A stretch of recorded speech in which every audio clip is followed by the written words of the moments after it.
You just have to laugh at young Jonathan's wonderfulness on that video there. It's 6:55 and live, and I did this sort of impromptu thing because I was going to get Carnivore Muscle to come along and talk about some supplements and stuff like that. But I think he's not here at the moment, but we'll possibly get him in from his kitchen very soon. So I would also like to thank people that have been subscribing to the Substack. It's been really amazing, the feedback I've been getting. And today I did a thing about sticky blood, because we often hear people say, oh, your blood glucose is going to make your blood all sticky. So I actually did a little bit of a look into what do we really mean by being sticky. And we talk about the viscosity of blood rather than anything else. And it's very, very simple, really. The blood has a certain concentration of red stuff in it, and it's got a certain amount of glucose in it. And if you increase the concentration of the glucose, then it gets more, the viscosity changes, and the deformability of the red blood cells also changes because of the way concentration affects how the red blood cell can bend and twist and go through spaces that it's designed to go through. And I'm always talking about this with red blood cells. The deformability is actually a good thing, because if we look at the size of a red blood cell, just to give you an idea, if you take the width of a human hair, you could cut through across the diameter, you could have 10 red blood cells. They are tiny, and we make 2.5 million of them every single second. And so we talked about that, and today I've written one about iodine, which is coming out tomorrow. So anyway, just looking in the background, we've got Jonathan there, so we will get him onto the system and we will talk about supplements. Let's hope that he can hear me loud and clear and I can hear him. Hi, Jonathan. Hello, we're going to test it now. How are you doing? I'm doing good. We've got the sort of Dalek-y sound on the mic, I'm afraid, but let's have a look. Let's see if we can talk about supplements and a little bit about your background and why it's good to be talk about supplements with you. Yeah, sure. So I compiled a little list today, actually. I did a little bit of research with the information I have. I actually had to do this in university. Basically, it was if someone's got a bog standard diet, they walk in from the street, what they're going to take, why they're going to take it. And that was kind of what we had to come up with. And I came up with a list of 7 potential things. That is based on...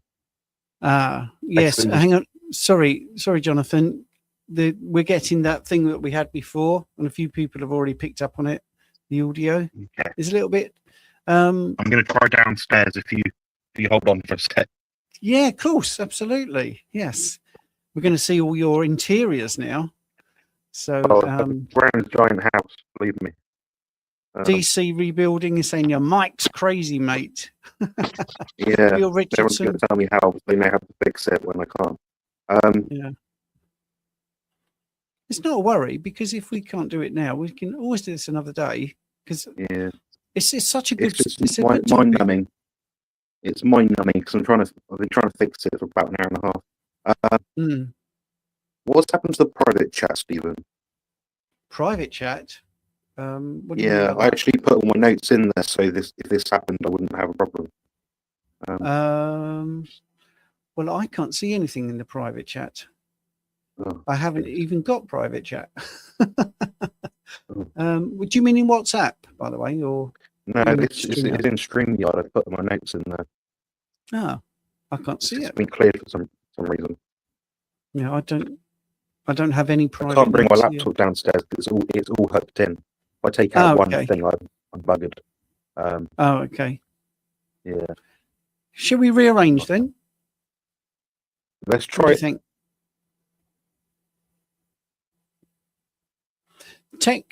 Technical problems are the bane of our lives, actually, especially when we're trying to use YouTube, for instance. And I reply to everybody on YouTube, and then those replies sometimes just disappear. And the same, I get people telling me they subscribe and then they go off. So things like this as well just add a little bit of frustration. Yeah, do you want to try again?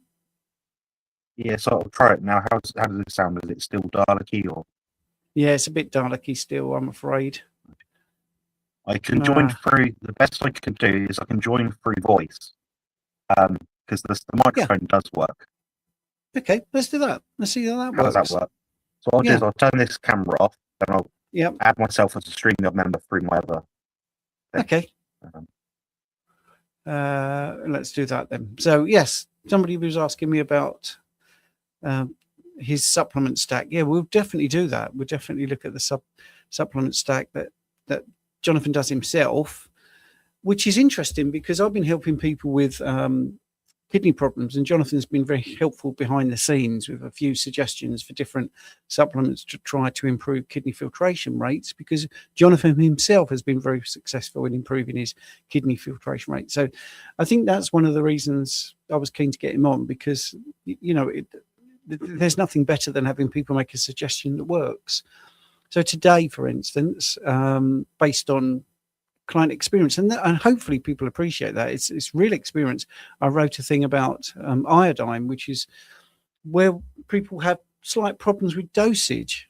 Because we do it very precisely, we do an iodine clearance test, we can know whether someone is deficient and what level of deficiency they have. So then you can suggest the correct dosage, which is always in micrograms, by the way. So using drops, for instance, might not be the best thing, because your dosage is still a little bit variant, shall I say, and it can make quite a difference. Whereas if you have something like potassium iodide, which is what happens to iodine anyway, physiological pH, it becomes iodide, you can really dose precisely, and that's ever so handy. So that's just one supplement that we may talk about, we may not, and iodine is a big one to talk about, obviously, because of thyroid issues. And I was also talking about the historical artifacts that prove that iodine deficiency is not new. It's not a modern thing, although people try to push it as such. Because if you look at paintings in the Renaissance, and this is all in my Substack tomorrow, we can see even paintings from Michelangelo, which is, he knew a bit about anatomy. I think he was pretty famous for that. There are people with goiters. There are people with thyroid problems. So let's put Jonathan on, add him to the stage, just his voice, see how that works. How does that sound? That's great, but except a slight echo. I can hear me. Can you do can you put headphones on? The headphones are attached. Yeah, can you not wear them? No, because they're a 3.5 mil jack, and my phone's a USB-C. Right. Well, I know how to do this. I'll shut up talking, and I'll just hand over to you. Okay. And say, talk about supplements. All right. So, if you mute your output, I think, is that right? Well, you've got to talk now, because I could still hear an echo even though I was muted. Oh, geez, this is a nightmare. So I can't actually hear you unless I'm through. All right, I should try this, Belty. Sorry. Right, I'll come back on, and we'll get there. It's all right, because we're talking about iodine, for instance. So, yeah, potassium iodide. So do I echo now? That's great. I think you sorted it. I'm not hearing you at all. Jeez. You can't hear me? No? Amateur hour. But see, Josephine is saying we both sound good. My earphones at all. You can't hear me? I think it's sorted, TC. Yeah, right. But he can't hear me at all. All right. No, it's not going to work, is it? Well, can you hear me? No. I'll try going down. I can't even see the screen, and that's the problem.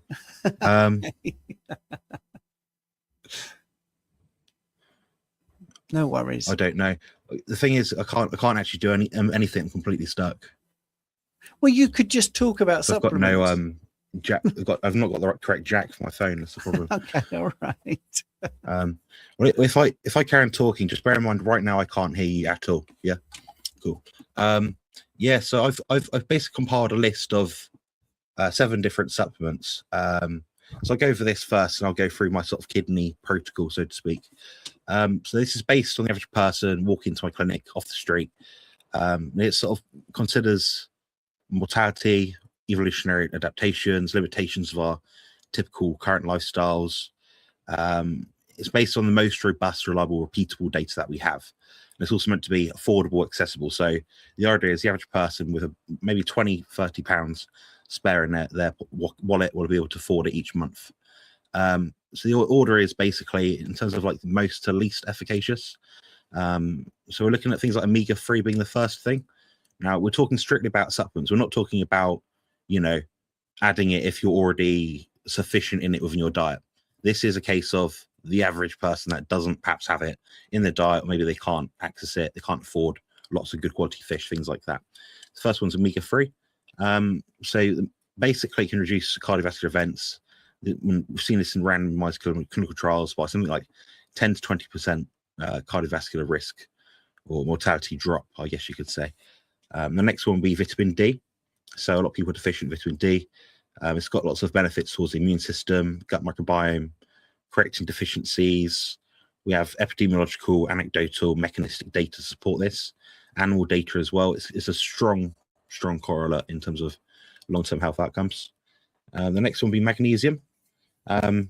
People say we're depleting it within our soil, which is true. We do need less of this within the context of a carnivore diet. However, the thing is, we're going to get a lot of benefits regardless. And the thing is, when I ask a lot of people that I work with, people just, online, different forums, I add in magnesium. This is what happens. This is the benefit that I seem to get. Typically, people sleep better, digestion is usually better, bone health, insulin secretion is more appropriate based on what the diet is.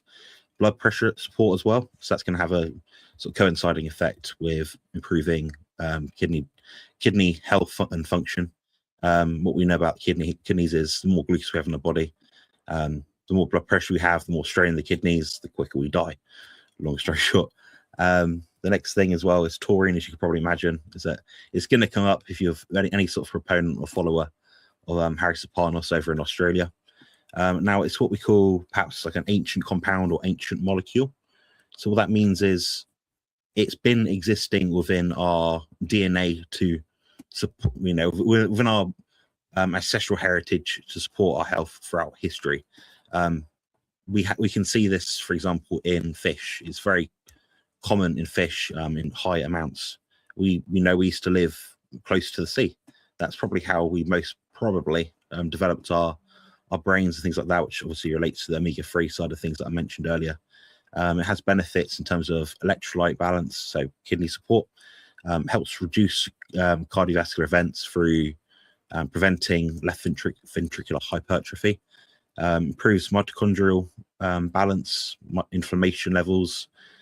We can see this epidemiologically as well. People that have diets with more taurine in it tend to do better as well.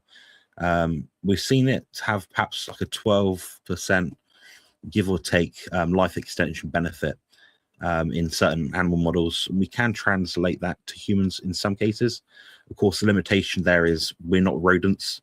They've got a different sleep and wake cycle to us, so it's a bit more tricky to really pin it down. But taurine seems to be a beneficial supplement more than not. I don't see many people having issues with it, unless perhaps they have some kind of sulfur metabolic or genetic adaptation issues, which perhaps prevent them tolerating as much as other people. But it just means we don't need as much, generally speaking. Now, the next thing I'm going to go over is NAC. You'll see this a lot online in different videos. NAC, your life extension, this, that, and the other. And nowadays it's something that's more useful than not. Our glutathione levels in general deplete very quickly as we age. And we see that NAC is basically a precursor for that kind of molecule. What we'll see is it help with antioxidant levels throughout the body, so help reduce the toxicity in our body over time. We can look at the glutathione redox kind of potential of it. We've seen different trials that can show aging marker improvements from using it. So we can see, this marker measures our age, our telomere shortening, our DNA potential being reduced. We add this in, it seems to slow it down, or in some cases halt it for a lot of people. Now that next one actually surprising, because we do have it to quite a sufficient degree in a lot of our diets through, the B complex pathway. So what we're going to see here is lowering homocysteine levels, which can, reduce cardiovascular disease risks as well. Again, epidemiological data, but we do see that people tend to benefit from it. It can correct certain pathways within our body, which, one of them is like the NAD pathway. So if we look at different biochemical cascades throughout the body, if we can plug a gap somewhere because we're deficient in our diet, because maybe we don't consume organ meats, maybe we don't consume eggs, something like that, then yeah, you're going to get benefit from a B complex, in my opinion. Some people don't eat enough meat, and if you're eating, low quality meats because you can't afford it, something like a B complex could be really useful, because they're pennies to buy. Even a decent quality one, you're looking at maybe 10, 20 pence per day, or maybe 30 cents per day, just to have a really good quality product. Now, saying this, if you take too much, it can cause problems downstream.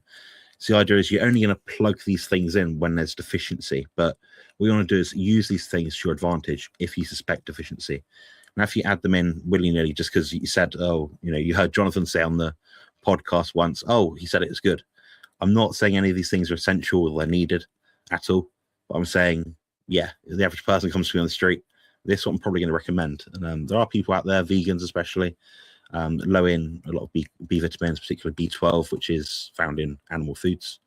Now, the last one I actually looked at, thanks to Coach Stephen here, that was potassium iodide. This links to actually a little write-up he's doing soon, or perhaps tomorrow, this week at some point. I think he just mentioned earlier. Now, a lot of people don't actually consume much fish. Generally, fish can be quite expensive to get it sourced correctly in an affordable kind of manner. So in that case, plugging a gap in this case, yeah, it can be really helpful. So it can help support the thyroid levels throughout the body, and work in tandem with things like selenium to help collate different toxins in the body, so we can actually excrete them. We could go into the whole lifestyle side of things and saunas and things as well, but generally speaking, a lot of people lack time, so it's easier for a lot of people to say, add a supplement, this is how it fixes it, this is why. And also you can actually use these things as well locally or topically, on your skin, so it can help prevent a lot of infections or diseases in that kind of case. So yeah, the potassium is going to be the last one. What I'll actually do just after this live stream on both of our channels is I'll write below just references just to support these claims, so this is where my information has come from, just through looking through the literature that we do currently have. Now, if you're ready, Stephen, if you're happy, I can go over the kidney health protocol, if that suits you. Yeah, nice one. So so basically over the years I've had different health issues personally. In my second year of university, I was struggling with I had a viral infection that knocked out my kidney function and my liver function. So throughout the years I've tried different things, and I never really hit the nail on the head. Like my levels were never that bad, but they're always a bit suspect. So I've had ultrasounds on things and my kidneys and liver, and now actually I'm able to enjoy a very, very, very, very superhuman level of kidney function. So what people don't realize about the kidneys is they do pretty much act like a muscle in the body, in that they're adaptive. They will grow. Now, if you say to someone, "Oh, you don't want your organs growing," it's like, yeah, but if they can withstand a greater deal of stress because of the environment that you're in, they will grow by default. They can filter more. Obviously, it works on a kind of microvascular level in terms of the glomerular kind of the cells within the kidneys. But from what I've found is bodybuilders tend to have bigger kidneys, high protein intake. So it's just an adaptive thing the body does over a period of time. So what I did is I tested my EGFR levels, went to the GP. Now this is something which is right up Stephen Street. I had an EGFR level of 54, and that puts me at, I believe, I'm not sure, I think stage 3A kidney disease. Now, when I went to have my kidneys checked, I went and had a nuclear tracer test. So effectively what you do is you get injected with a dye in your arm, just like you're having some sort of injection in your veins in your arm. And then what they do is give you a certain period of time. You can't really eat too much or drink too much at a time. You just got to be quite kind of stable baseline. Might be a span of 3 to 6 hours, depending on the level of depth of analysis they're doing. They'll give you a longer time span. I had the longest time span, which was, I believe, 6 hours. So I had to go in hospital, have an injection, come back 6 hours later, keep my body just stable, don't do anything stupid, just give myself like my body a typical day. Turns out my EGFR levels were 153. Now that's a level of something like 33 above high level you'd typically see in an athlete or a very healthy person. That's through different protocols and therapies that I've been doing over time. Now, some of those things that I've been doing are what you'd call gray area. So this is not medical advice. This is not something where I'm telling people to do. If you listen to this and thinking, this is the protocol, it might not be. It might not fix you. I'm not saying it will. This is what I looked at, the literature I found, and these certain kind of things over time. So the compounds which I'll go over, you should be able to access. Some of them are, like I said, gray area. So do your own research, do your own looks at the dosing. Now, what they were astragalus root extract. What they find is that helps improve the filtration rate of the kidneys. They've also got a protective effect as well. I believe you might also find them under the name astragalus membranicus, something like that. Now, I was using something like 6 grams per day of a high potency extract. Now, there's anecdotes online of people using, I believe, something like 30 grams per day, or just the raw standardized powder, but it's not a powder you'd want to taste, guys. 30 grams of astragalus root powder is not nice. So I'd suggest getting a high potency, high concentration extract. Now, the other things include things like BPC 157. That's basically, it's a molecule you'll find in your guts predominantly. Now, a healthy body will produce enough, and a healthy body might not. So you can supplement with that either orally or for injection. Or injection is obviously going to be a higher risk in terms of risk of infection, things like that. But at the same time, you do get more bang for your buck. The other way you can administer it is orally, and that's also got some gut protective effects as well. I was using a dose of around 2 milligrams per day, and the oral versus injection dose tends to be about the same, if I'm honest. The injection might be a slight bit less. Now, the other compounds include things like taurine. That, again, will improve the osmolytic balance of your body in terms of like making sure sodium's where it's meant to be, calcium, potassium is where it's meant to be as well. So it keeps your body regular. So it's not so much a healing amino acid or sulfonic acid, but it's more of a plug this in, let's signal the body to do the right thing with what it's got on hand. It also has some mitochondrial benefits as well. Now, the other compounds included something called SS31, which I believe is called something like elamaritide. Now, this again is a signaling molecule. Again, this is a gray area product. It's not something you're going to get. Whether there's been clinical trials on it with real human people, not rats, probably studies in rats as well. But I was using 2 milligrams per day for quite a long time. And that SS31 compound is quite pricey, but the amount of effects it has that are beneficial in the body is very high. So what it does is basically what it does is protects the cardiolipin within the mitochondria. So almost like the inner cell membrane of the mitochondria. That allows the kidneys to function properly and your mitochondria to function properly. So again, you'll probably notice there's a bit of a theme here. Mitochondrial health is the theme. There's a few other things as well that you can look at over time. Is obviously adequate and sensible hydration levels. That means drinking to thirst, salting to taste. Of course, the issue we have there with a lot of people is they don't know when they're thirsty, they don't know when they're hungry. You'll find that over time in a carnivorous diet, things will be more closely aligned. I'm quite suspect of anyone that's drinking ridiculous amounts of water. Makes me think they're not adding enough salt to it or they're not eating enough food. It's impossible to tell really if you're doing the right thing, as awkward as that sounds, just because we don't know. We're not able to do constant all-day testing of our hydration levels throughout the body. But what I suggest to a lot of people is just drink to first, salt to taste. And over time, your satiety levels, your appetite levels will be more suited, more appropriate, because over time you'll draw conclusions in your head. Oh, I drank this much in the morning and I was bloated, but I drank this and this happened. So if you see what I mean. But yeah, that's kind of my take on it. In regards to other things as well, I mean, things like acetyl L-carnitine will help with kidney function as well. Again, mitochondrial health protective. That is an amino acid you can find through your food, guys. Carnitine is found in animal foods, yes.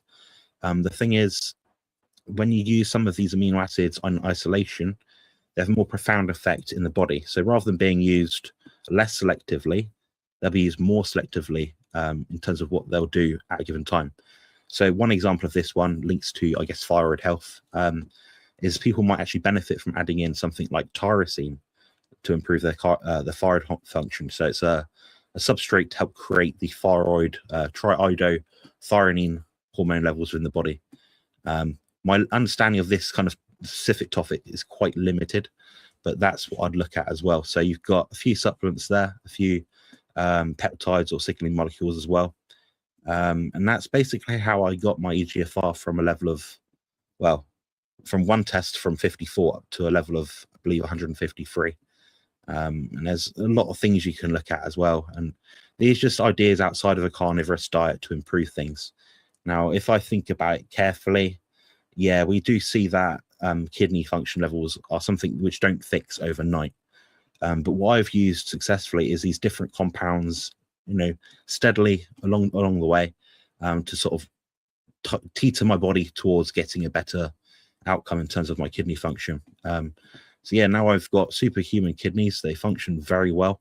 That's perhaps how I'm able to drink less than a lot of carnivores out there. So for example, Dr. Chafee, I'm not saying or inferring that he has bad kidneys, but he drinks something like 10 liters per day. I don't. I weigh probably about the same as Dr. Chafee. I drink something like a third of what he drinks a day. So yeah, I mean, there's certain things we can look at in terms of like the kidney health side of things, but that's what I'll be looking at first and foremost, outside of the biohacking side of things, supporting adequate, sufficient, sensible, biologically appropriate leptin levels throughout the body, so through morning sunlight, things like that. But these are just adjuncts what you can use alongside what you're already doing to help improve your kidney function. But what I'll do as well is I'll if anyone's curious, I'll write down the names of these again if they maybe misheard me or anything. The dosages that I've personally used, but again, like I said, this is not prescriptive.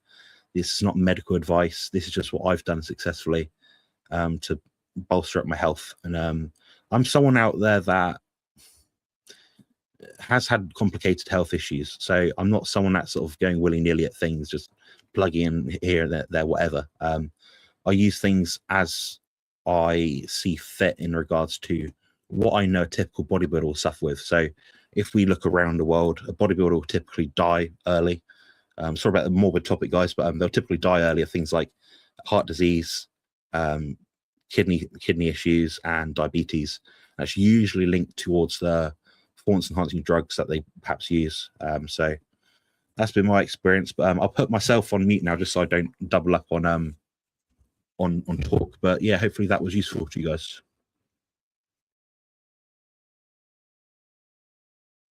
Jonathan, can you see the question? Can you What see type the of magnesium question? would you recommend? What dosage would you start with taurine? I see. Yeah, good question, Lisa. So magnesium, we've got to be very careful and distinct here when talking about this, because there's elemental magnesium, then there's the full magnesium with the chelated associated amino acid or compound attached to it. So in terms of the elemental magnesium level, it's very weight and body weight and symptom dependent. What you want to be careful with is your heart, in terms of making sure it doesn't beat too slowly. Now, some people will actually use these things to de-stress, de-calm themselves, but some people can experience bad effects in terms of their heart rate, which can make them feel lackadaisical, perhaps have issues with the digestion. So again, it supports digestion at adequate amounts, but it doesn't help beyond a certain point. In terms of the dosage, we're looking at something like, again, depends, I'd say 100 to maybe 500 milligrams of elemental magnesium per day. Now, 500 would be reserved for bigger people like myself, people that sweat a lot. Some people might even use more. Personally, my intake each day in regards to magnesium from diet and supplementation is something like 1200 milligrams per day. which is a very high amount of elemental magnesium. But just be careful, because when you read the packets and things, it will say magnesium, of which elemental magnesium. So don't get that wrong, guys. Don't mess around. If you're not sure, read up on it. Comment below the video or something, and I'll obviously direct you and make sure that you're reading the right dose. But typically, with most magnesiums, you'll find about 10 to 20% of the total amount of magnesium, i.e. bisglycinate, citrate, threonate, taurate, there's probably a few more, chelate. You'll find that it's about 10 to 20% of it being the actual elemental amount of magnesium. So, for example, magnesium citrate, to my memory, is something like 1,000 milligram capsule or tablets might amount to something like 10% elemental magnesium. So that's what you're looking at. So usually a supplement's going to be about 500 milligrams, something like that. In terms of the type, you can look at the amino acid that it's attached to get to work out what benefit it will have. Magnesium taurate, for example, protective of the heart, helps support energy levels, supports appropriate lactate levels within the body. So you can exercise effectively, so you can create energy and use it as a kind of a buffer in regards to like pain tolerance when you're exercising. Magnesium citrate, also good, dissolves quickly, absorbs quickly, but it can give you the well, it can give you the the number twos basically. I won't say much more than that, but you want to use the correct dose. But if you're concerned and you're getting a lot of digestive issues, things are running through you quickly, yeah, you're probably using too much, in which case you might use something like magnesium bisglycinate. So again, bis meaning bi, meaning two, and glycinate, glycine, meaning the amino acid glycine. That has a stimulating effect on the GABAergic pathway, which is quite useful when you're trying to sleep.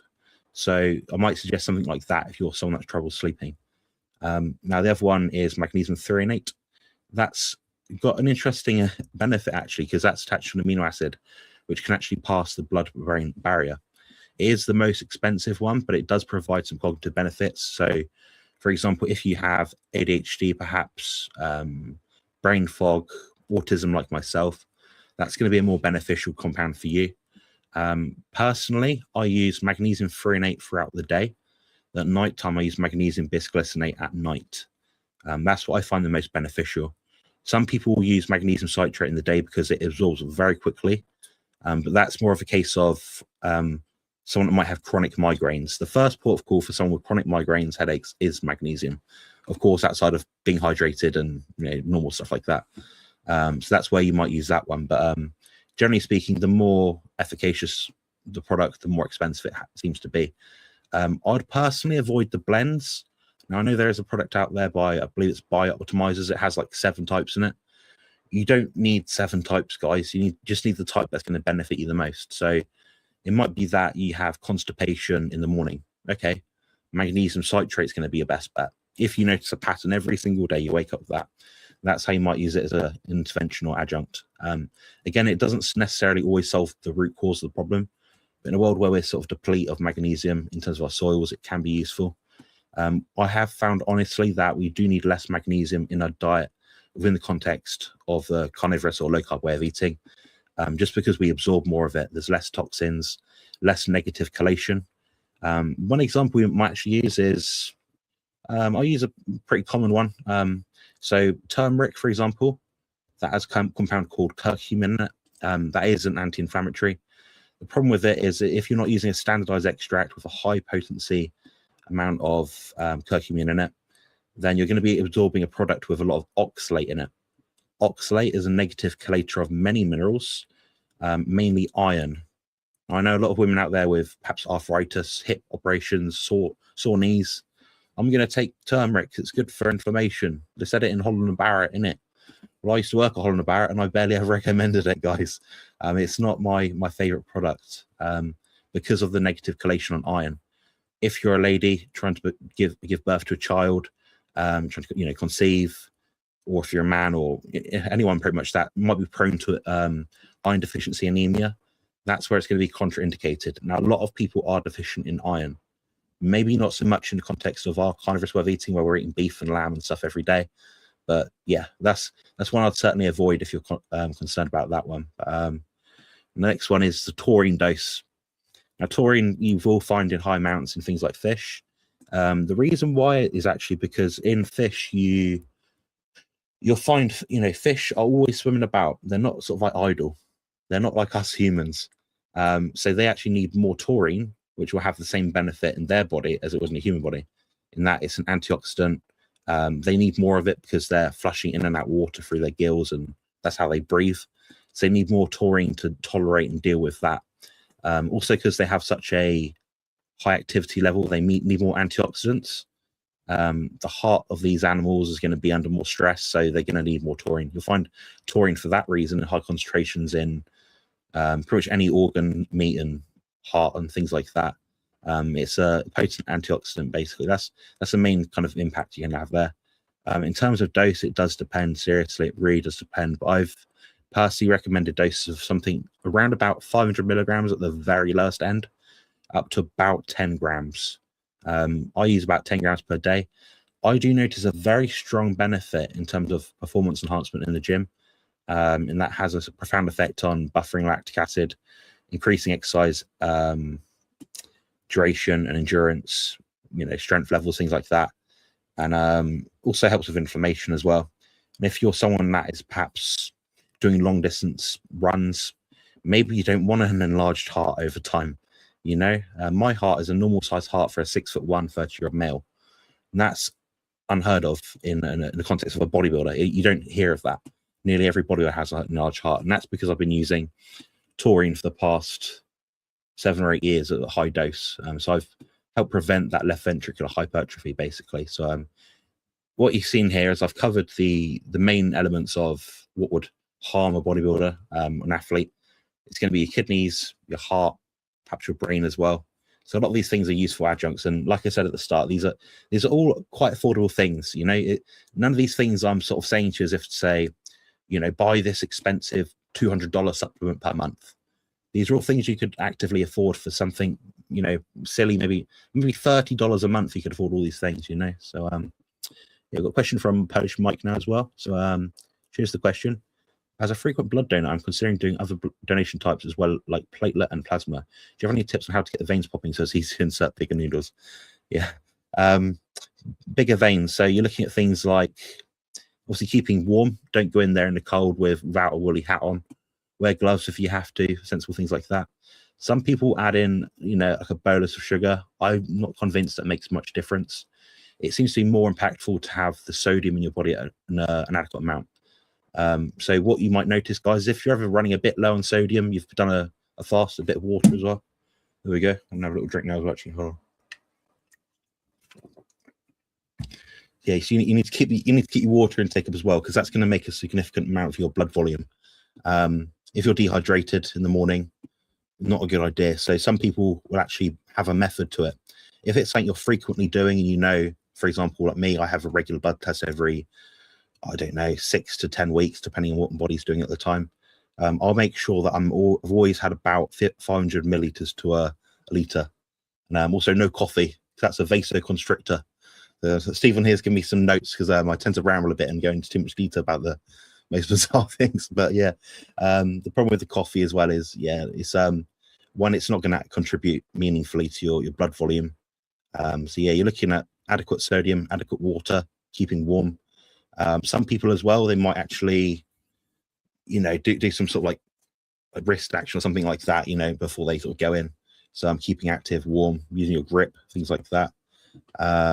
Yeah, so they're sort of main sort of ports of call I'll be looking at. And bigger needles, of course, you're going to need bigger needles to get blood out quicker.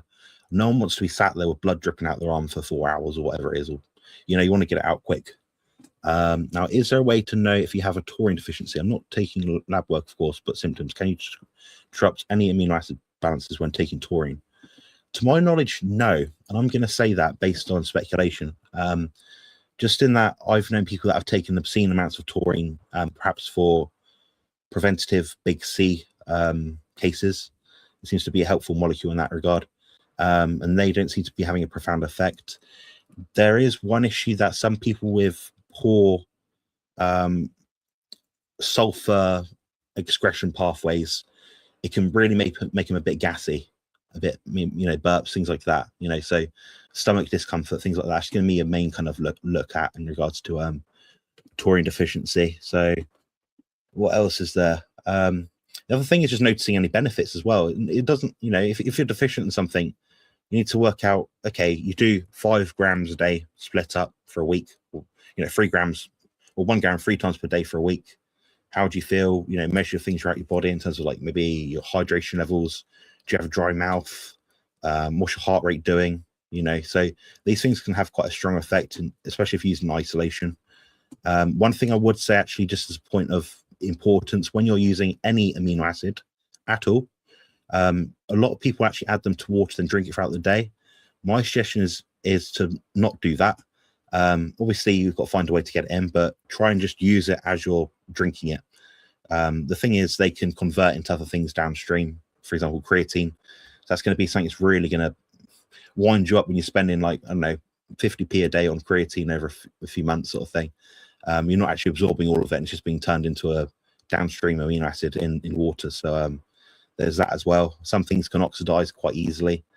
Amino acids, it's not as likely, but it's just best practice to sort of make sure you're having things as you take them. That's why I actually recommend capsules for a lot of people. I'd say if you're using any amino acids under the dose of around about 3 grams, just to use capsules. If you're using 10 grams of taurine like me, what I'm doing, for example, would be morning, lunch, and night. About 3 grams. Maybe like a teaspoon each time. I'll just drink that with or after a meal, sort of thing. That's how I'd be using it. Also, Stephen's written here: blood levels fluctuate based on recent meals. Blood taurine does not equal tissue cellular taurine levels. No agreed optimal reference ranges. Deficiency is very rare in meat eaters, and I would agree, to be honest. And tests exist but aren't practical or reliable enough on a carnivore diet, and deficiency is extremely unlikely. And I'd completely agree. There's so many problems with the tissue levels of certain amino acids. I mean, you could measure your blood levels of CoQ10, for example. Oh, it's got none in it. Well, is that because that CoQ10 is actively in your tissues doing something? So you I'm sorry about the colloquialism here, guys, but you're pissing in the wind if you're using a lot of these tests. That's why I sort of say to people, use the experiment, start the lowest dose, titrate up or down based on what you find, and just try and be sensible in that regard. It's a good question from Jules Carter. So, do you have a preference for capsule tablets or powders? Not a fan of tablets. A lot of the tablets are using things like, was it dicalcium phosphate? I think it's one of them. Some use certain silicon fillers and things, powders, dyes, perhaps. If you're using a capsule, try and get it in a gelatin capsule. It's going to absorb best, I think. If it's a powder as well, generally speaking, you're not going to have much problem with powder. It's not going to be contained with anything. It's unlikely to have any sweeteners or additives if you just buy, 100% taurine powder, for example. I actually did a lot of work with. I was actually the buyer for the health food shop that I used to run. I was managing a lot of staff, and I was responsible for choosing certain supplements. Now, the sort of team below me they weren't uneducated, but they didn't really know about things. They just thought, oh, it's a vegetarian capsule, so it must be good. It's like, well, your body still has to deal with the cellulose capsule. It's still got to, you've still got to find a way to tolerate and deal with that cellulase. So it's a bit like the idea of carbonated water. It's not going to kill you, but your body still has to deal with it. It could be a potential disruptor. So if you're looking for absolute maximal health, ideally just use the straight powder. If you're not taking any additional risks, in my opinion. But if you're using capsule, find a gelatin capsule. Some people capsulate it themselves. I've got down here somewhere my own capsule. So if I want to make, for example, a tyrosine capsule before the gym, maybe I don't want to put it in a drink for some reason, I'll just put it in a gelatin capsule. There's nothing wrong with that.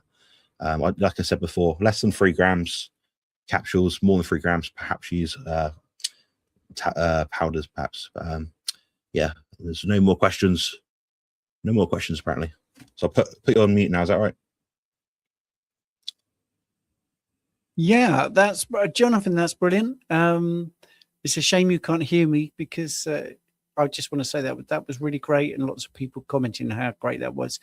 What I'll do with this live stream is I'll edit out the beginning, and I'll post it with just where we got into the sound and we worked it all out. So I want to thank everybody for tuning in and the great questions. Jonathan didn't need me anyway, because that's the reason he's here. So that worked perfectly. And we'll do another one soon. We'll get the sound sorted out. So we'll jump straight in with the really professional way that we're doing it. So I did put Jonathan's YouTube channel up. Make sure you like and subscribe over there. And if you want us to do another one and go more into supplements, more into nutrition, that would be great, actually. I'm quite happy to just sit here and soak up all the knowledge. So everyone on YouTube, thank you for checking us out. 45 minutes. Well, it was 40 minutes, really. So 5 minutes of faffing around and proving we're human, and then 40 minutes of absolute gold information. So, Jonathan, thanks so much. And I'm going to play out with the video, and then we'll go off. Stay in. I want myself.